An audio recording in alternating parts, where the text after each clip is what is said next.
They shoved him into the most dangerous cell like they were locking away a myth. Heavy iron, human silence, the kind of darkness that swallows sound whole. His painted smile was already dry from old grief. His eyes, the only thing alive, scanned the concrete as if reading a ledger of every crooked smile and broken promise that put him here. He didn't shout. He didn't plead. He sat, palms on knees, and listened to the jail's heartbeat, the drip of a pipe, a distant radio playing someone else's lullaby, the soft scuff of guards who thought they'd won. Good, he murmured to the dark, a half-smile that did not belong to a monster or a saint. I've been waiting for a place that thinks it can break me. Outside that cell, men in suits had smiles made of law and ledger books. Inside, he carried names like coins and a plan like a slow-burning fuse. When the light finally snapped off and the door clanged, something inside the city shifted. A ledger was unbalanced. A secret had been exposed, and whatever came next would not look like justice, but it would answer an old personal debt. They said the cell was a cage for the insane. They were wrong. It was a stage. The cell breathed like a living thing. Cold concrete, damp air, and a smell that clung to the lungs like regret. This was where they sent men who stabbed in the showers, men who bit faces, men whose names guards whispered instead of speaking aloud. And now, the Joker sat among their ghosts, legs crossed, back straight, eyes calm, in a way that unsettled even the darkness. The first night passed without ceremony. No screams, no challenges, just the distant echo of another inmate losing himself to the walls. The Joker listened, counting seconds between sobs, memorizing patterns. Chaos, he believed, was only misunderstood order. By morning, the cell door slid open long enough for a tray to scrape the floor. The guard didn't look at him. No one did. That was the rule here. Don't meet their eyes. Don't invite yourself into their story. As the door shut, a voice drifted from the neighboring cell, low and amused. They say you're special. The Joker smiled, thin and tired. They say a lot of things when they're afraid. The man next door laughed once, sharp and humorless. You won't last. Nobody does. Joker leaned back against the wall, paint cracking slightly at the corner of his mouth. Everyone lasts, he said softly, just not the way they planned. Days blurred together. Meals, silence, distant violence. But the Joker noticed things others didn't.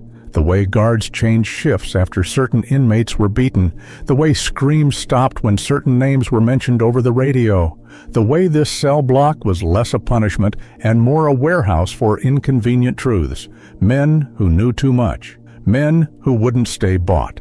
At night, when the lights dimmed, memories crept in like rats. Not the loud ones. The quiet betrayals. A partner who sold him out with a handshake. A city that laughed at his pain until it needed a villain to blame. They had called him insane for pointing at the rot and smiling while doing it. One evening, a guard lingered longer than usual. His boots stopped just outside the bars. He smelled of cheap cologne and power. So, the guard said, "You're the clown everyone's scared of." Joker looked up slowly. His eyes weren't wild. They were disappointed. "Scared?" he echoed. "No, you're just confused. Fear is honest. This place runs on something uglier." The guard scoffed and walked away, but his steps were faster than before. That night, violence finally came for Joker. The door across the block burst open, and a massive figure was shoved inside with him. A man built like a demolition crew, eyes empty, knuckles scarred. This was how it worked. Let the monsters solve the problem. The man didn't speak. He rushed. Joker moved late on purpose, letting the punch graze his cheek, tasting blood and iron. Then he leaned in close, whispering just loud enough to be heard. "They promised you an extra phone call, didn't they?" The man froze. Joker twisted free, not attacking, just stepping back. "And cigarettes. Maybe a lighter cell someday. All you have to do is break me." The man's breath hitched. Confusion cracked his rage. "They lied." Joker continued, voice calm, almost kind. "Because once you're done, you're still you, still here, still disposable." The silence stretched. Somewhere far above, a siren wailed. The man slowly stepped back, eyes darting toward the cameras that weren't supposed to work. He left the cell without throwing another punch. By morning, whispers had begun. The clown wasn't crazy. The clown talked his way through hell. The next twist came quietly. A prisoner 3 cells down was found unresponsive, face peaceful, like he'd finally been forgiven. Officially, it was exhaustion. Unofficially, everyone knew he'd been scheduled for release and had named names the night before. Joker stared at the ceiling that night, laughter bubbling up in his chest. Not joy, not madness, but recognition. "Oh," he whispered to no one. "So that's how you play it." He began talking then, not loudly, not all at once. A word here, a sentence there. He reminded men of who they were before the city chewed them up. He reminded guards of promises they'd broken. He reminded the walls that they couldn't hold guilt forever. And slowly, impossibly, the most dangerous cell changed. Then one night the lights cut out completely.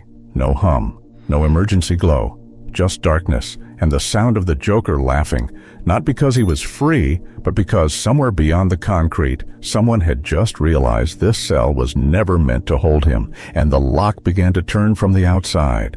The lock didn't open all the way. It stopped halfway, metal shuddering like it had second thoughts. In the pitch-black cell block, no alarm screamed, no boots rushed in, just the sound of breathing, men holding it, afraid to be the first to exhale. Joker stood slowly, joints cracking, smile absent now. This wasn't escape. This was invitation. "Funny," he said into the dark voice carrying softly. "They finally knock, and nobody's home." A flashlight flickered outside the bars, then died. A guard cursed under his breath. Joker recognized the voice, the same one who'd lingered days ago, cologne and arrogance trailing him like a bad joke. Fear had changed its pitch. "Don't do anything stupid," the guard whispered. Joker stepped closer to the door, stopping just short of the shadow. "That depends," he replied, "on what you call stupid." Silence answered him. Then keys fell, not dropped, released. Metal kissed concrete. The guard ran. Joker didn't follow. He watched the darkness swallow the sound of retreat and felt something old and bitter settle in his chest. Not triumph, confirmation. The light snapped back on a moment later, harsh and unforgiving. The lock was still half-turned, a message without words. Around him, men stirred, hope and terror mixing in their eyes. Some prayed, some laughed, one cried. Joker sat back down. By morning, the story had already been rewritten. Officially, there had been a power fluctuation, a guard transferred, a prisoner lost. The city loved clean lines. It hated messy truths.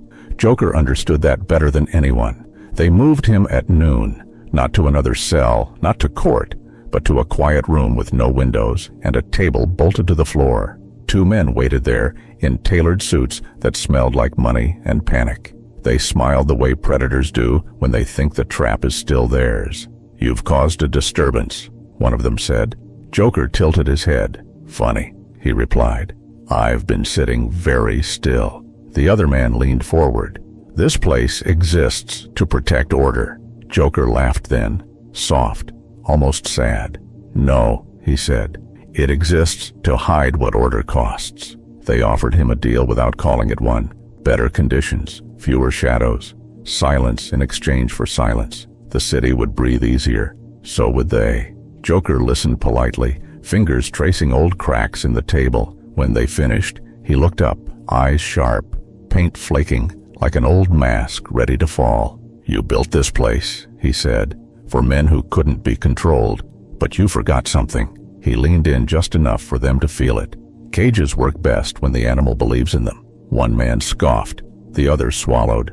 They sent him back that night. Same cell, same darkness.